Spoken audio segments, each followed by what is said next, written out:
Empat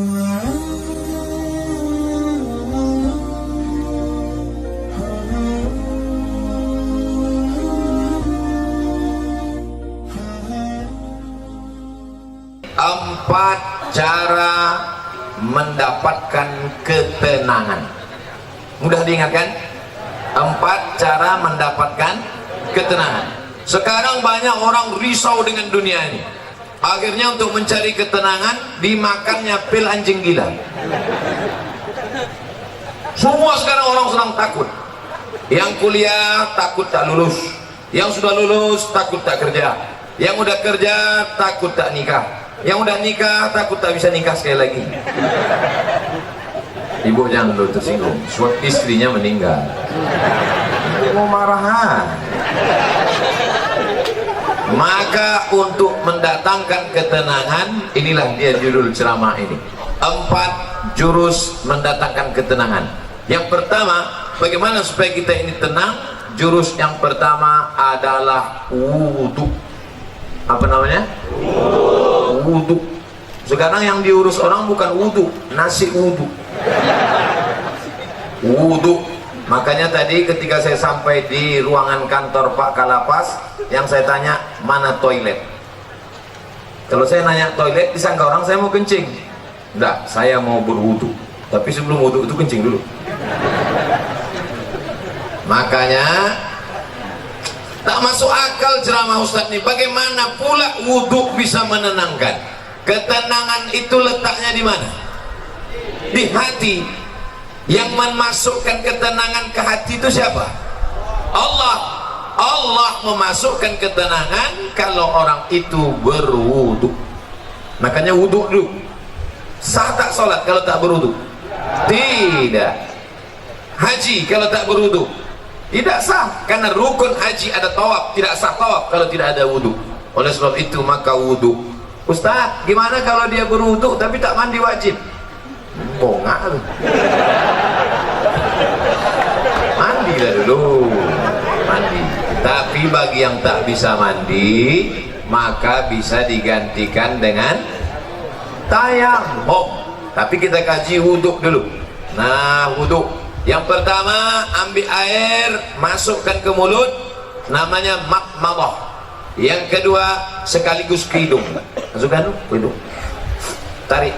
Insya Allah yang flu-flu, yang pilek-pilek hilang. Tak percaya? Nanti ambil air. Sekarang bisa ambil air, masukkan, tarik kuat.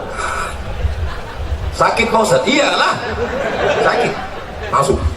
Maka dengan menarik air ke otak itu membantu oksigen naik ke otak. Ini darah ini menyembur dari jantung. Coba rasa jantung sebelah kiri. Berdegup kan? Yang tak berdegup kasih tahu. Kain kapan siap dah? Jantung ini berdegup, yang disemburkannya ke otak ini oksigen. Oksigen itu dibawa darah. Kalau darah ini tidak sempurna, tersumbat dia karena banyak gula, namanya diabetes mellitus. Atau banyak lemaknya, namanya kolesterol. Maka terhalang dia sampai ke otak, kurang cairan naik ke otak, itulah disebut dengan stroke ringan. Saya sangka macam mau hujan, rupanya ada kamera di atas.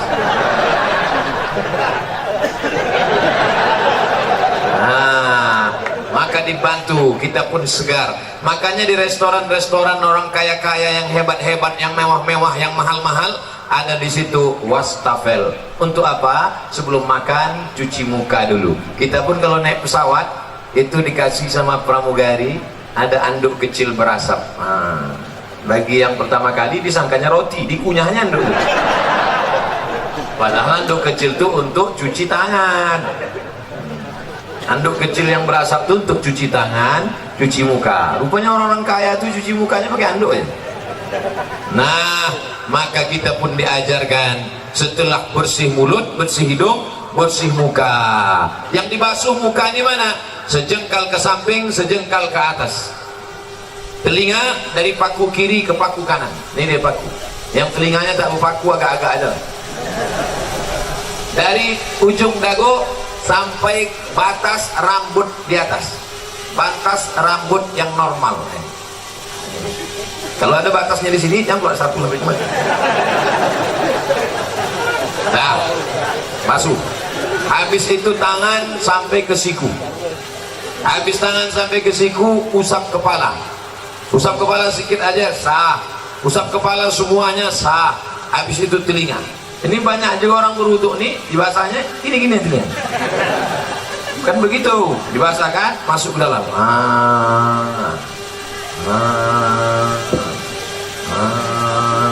Jadi telinga itu bersih. Ini kadang ada orang ganteng tengok telinga sarang Spiderman. Kotor, jorok. Habis itu kaki. Kaki ini bukan asal siram aja. Ini banyak orang berwudu nih, ibu putarnya keran, disipak-sipaknya. Wailun lil aqab, celaka tumit. Kenapa tumit itu celaka? Karena tumit tak basah. Maka dihidupkan keran, kalau pakai keran, basah semua. Bagaimana celah-celah jari? Celah jari pakai kelingking. Celah, basah semua 3 kali. Selama berwudu itu tak boleh cerita.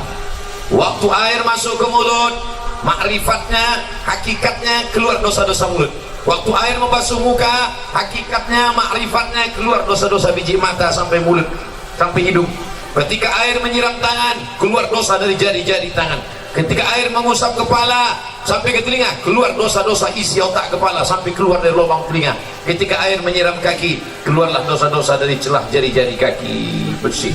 Artinya dosa bersih, tapi utang tak lunas. Kalau habis wudu, kapan kau bayar? Udah bersih dah. Bersih. Lalu kemudian berdoa, Allahumma ja'alni minat tawabin wa ja'alni minal mutatahhirin wa ja'alni min ibadikas sholihin. Selama berwudu tak boleh cerita. Jangan waktu wudu itu cerita. Ini banyak orang ketika wudu cerita. Itulah kamu udah bilang sama aku. Jangan. Akhirnya mampus lah kau kan. Waktu berwudu itu kalau ada orang ada cerita, diam. Gimana kamu? Bagi yang sudah berwudu, alhamdulillah. Bagi yang belum berwudu, nanti sebelum sholat wudu dulu. Ustaz Somad udah wudu, sudah wudu. Tapi jangan gara-gara saya ceramahkan jaga wudu, lalu menahan kentut sampai biru muka. Ya mau kentut aja. Datang kawan sebelah, mak, lain baunya nih. Mohon maaf, friend, terlepas pula tadi. Jangan ditahan sampai mau geletar. Ya mau kentut aja. Kebetulan dilarang di sini mengambil air berwudu. Tidak kan? Bebas, wudu bersih. Wudu. Cuman hati-hati. Kalau terkencing jangan sampai terpercik. Tadi di pintu toilet kamar mandi Pak kantor Kalapas disediakan sendal di luar. Sediakan sendal. Di tempat WC pakai sendal.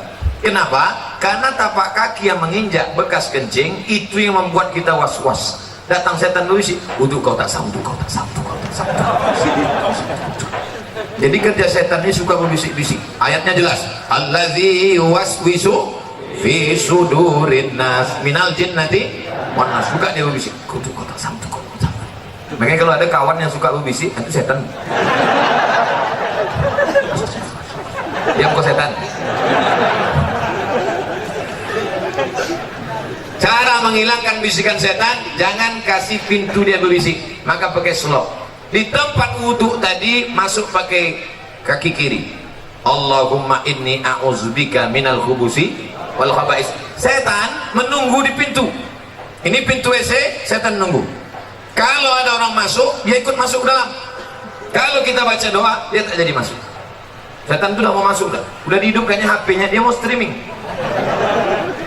Ibu-ibu tadi yang masuk WC tak baca doa, udah di streamingkannya ke seluruh channel setan.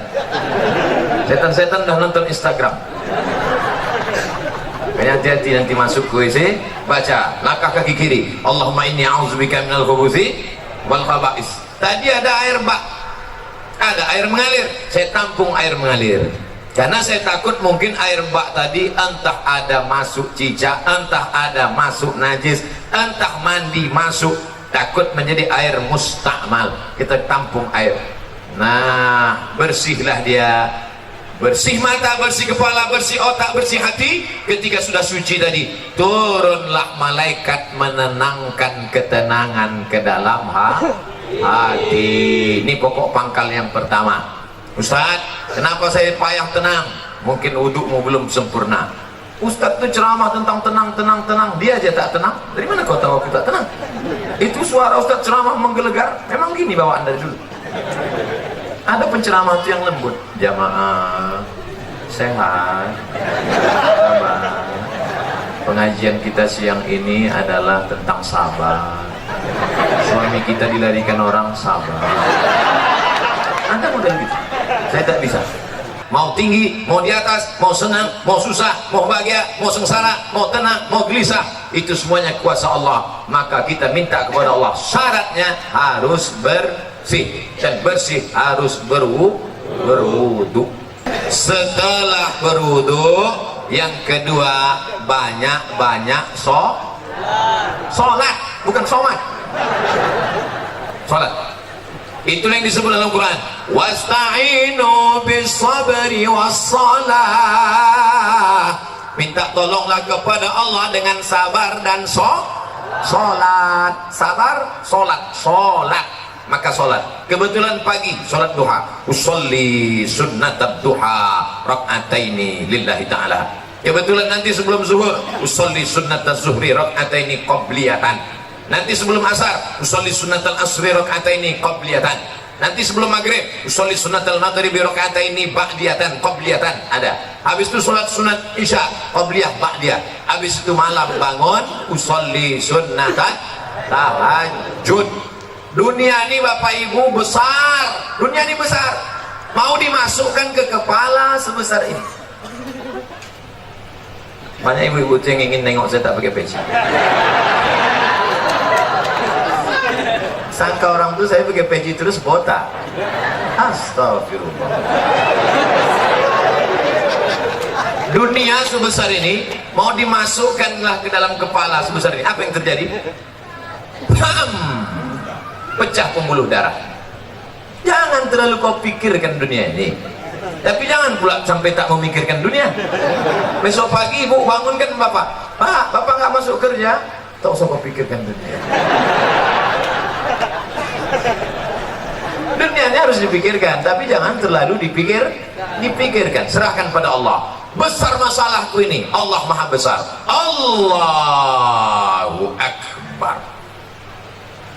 Aku sedang susah, sedang stres, sedang depresi. Allahu Akbar kabira.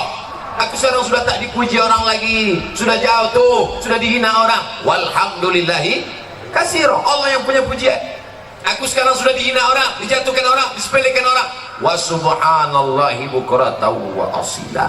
Kemana aku menghadap? Aku tidak menghadap ke bupati, aku tidak menghadap ke gubernur, aku tidak menghadap ke presiden, aku tidak menghadap ke menteri, aku tidak menghadap kepada siapapun. Siapa yang kuhadapi? Wajjahtu wajhiya lillazi fataras samawati wal arda hanifan musliman.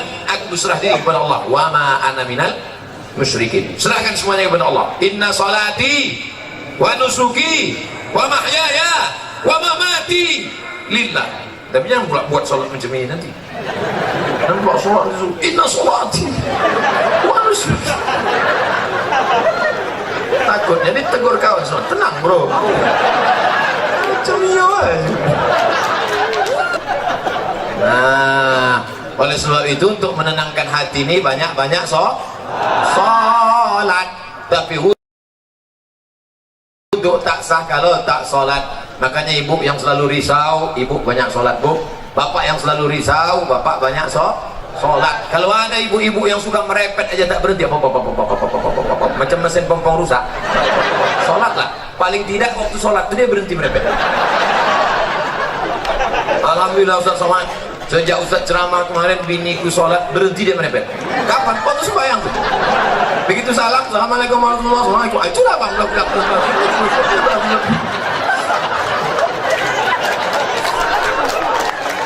Ustaz minta enak, giliran merepet perempuan aja. Oke, kita balik kalau gitu. Kadang-kadang laki ini lebih parah perempuan lagi. Bapak Ibu yang dimuliakan Allah, maka ini kita mesti banyak sholat. Ceramah ini umum, baik kepada sahabat keluarga binaan, baik kepada bapak-bapak petugas,